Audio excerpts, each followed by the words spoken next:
The Wise Owl of the Moonlit Forest. Once upon a time, in a deep, moonlit forest, there lived an ancient owl named Orin. He was no ordinary owl, he was known throughout the forest as the wisest of all creatures, with feathers that shone silver in the moonlight and eyes that glowed like amber jewels. Orin had seen countless seasons come and go, and his wisdom was sought by animals far and wide. Orin lived high up in a grand oak tree, which stood at the heart of the forest. This oak was unlike any other. It was ancient, with branches that stretched toward the sky like gnarled hands, and its roots dug deep into the earth, whispering secrets of old to anyone who listened. Orin's hollow was cozy, filled with soft feathers and the treasures he had collected over the years, fallen stars, colorful stones, and the occasional trinket left behind by wandering humans. One chilly autumn night, a young hare named Hazel bounded through the forest. Hazel was small and quick, with soft brown fur and bright eyes full of curiosity. But tonight, she was troubled. She hopped and scurried, avoiding the shadows cast by the tall trees, until she reached the great oak where Orin lived. Hazel stood at the base of the tree and called up, her voice quivering, "Orin! Wise Orin! Please, I need your help."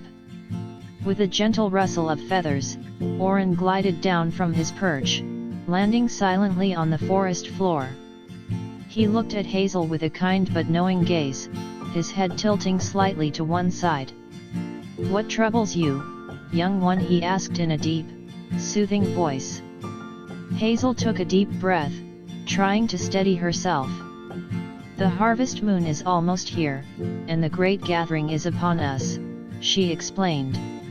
The great gathering was an ancient tradition where all the animals of the forest came together under the light of the full moon to share stories, celebrate, and give thanks. It was a time of unity and joy, but this year, something was amiss. "The food is scarce, Orin," Hazel continued. "The berries have dried up, and the streams are running low. If we don't find a way to prepare, there won't be enough for everyone, and the great gathering will be ruined." Orin nodded thoughtfully. "These are hard times, indeed," he said, looking up at the sky where the first stars were beginning to twinkle. "But remember, young Hazel, the forest provides for those who care for it. We must think, not just of ourselves, but of each other." Orin's words were wise, but they did not solve Hazel's immediate problem. Sensing her anxiety, Orin closed his eyes, listening to the wind rustling through the leaves. He could hear the whispers of the forest, the quiet hum of the earth, the distant hoot of another owl, the rustle of creatures settling in for the night. Then, suddenly, Orin's eyes snapped open, gleaming with an idea. "There is a hidden glade deep within the forest, where the sun's light always lingers a little longer," Orin began. "It is a place that few know, and even fewer have seen. In this glade grows a tree unlike any other, the silver fruit tree. Its fruits are rare and precious, shining like the moon itself, and they hold enough nourishment to feed many." Hazel's ears perked up with excitement, but Orin continued with a warning. "The journey to the glade is not easy. It is hidden beyond the thicket of thorns, past the river of reflections, and through the misty veil. You must be brave and clever, for the path is treacherous." Determined to save the great gathering, Hazel nodded. "I'll find the glade and bring back the fruit," she declared with newfound courage. The next morning, Hazel set off on her quest. She hopped quickly but carefully through the thicket of thorns, which snagged at her fur with every step. When she reached the river of reflections, she paused, seeing her reflection ripple on the water's surface. The river was deceptive, appearing shallow but hiding deep, strong currents. Remembering Orin's words, Hazel looked beyond the reflections, spotting a line of stepping stones that would safely lead her across.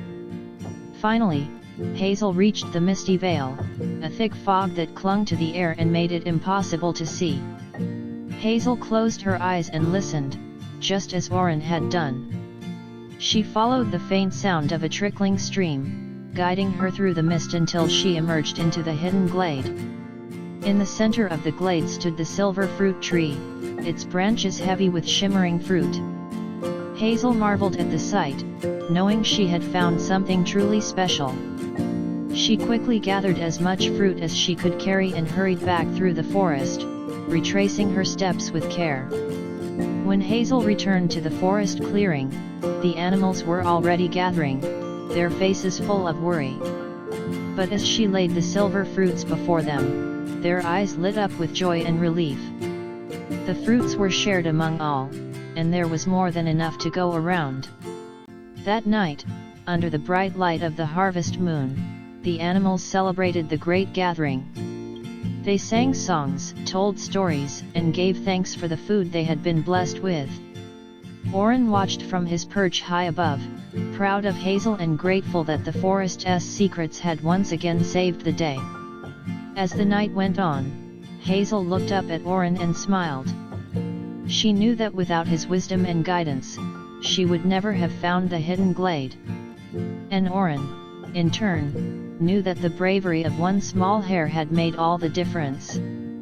From that day on, Hazel was known as the hero of the great gathering, and the forest thrived under the watchful eyes of Orin, the wise owl. And though the seasons would continue to change, and the forest would face many challenges, the animals always remembered that with wisdom, courage, and a little help from friends, they could overcome anything. And so, the moonlit forest remained a place of wonder and harmony, guided by the wisdom of the wise old owl and the bravery of those who called it home.